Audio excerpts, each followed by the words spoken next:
Alright guys, so driving the school bus 101. I am about to take this 2000 school bus and deliver it to my father.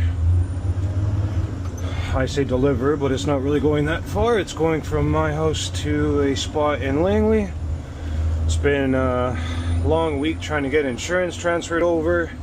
This is after importing it into the States in my name, taking it out of my name, putting it into his name, getting it on the road.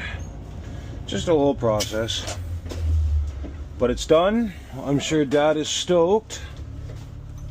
So here we are. Take this nice and wide. Ya la la. So honestly, from everything I see online, I can't lie and say that I didn't come into driving a school bus nervous.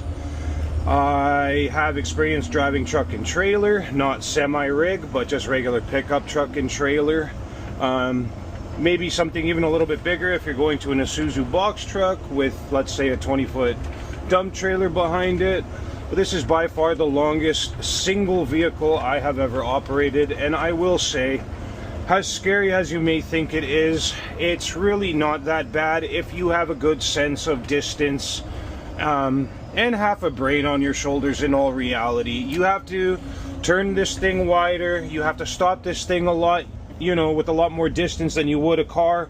But overall, do I think that it's a lot more difficult than operating a truck, let's say, a truck and trailer? No. I do think you have to have some wits and some common sense and be a little bit more careful. Obviously, you're in something that's much bigger than anything else on the road. But in terms of actually operating and moving the vehicle, I will say once these things start to roll, it's honestly like driving a giant land yacht. They really just float and cruise, and that even goes with the bumps in the road. They just kind of float over them.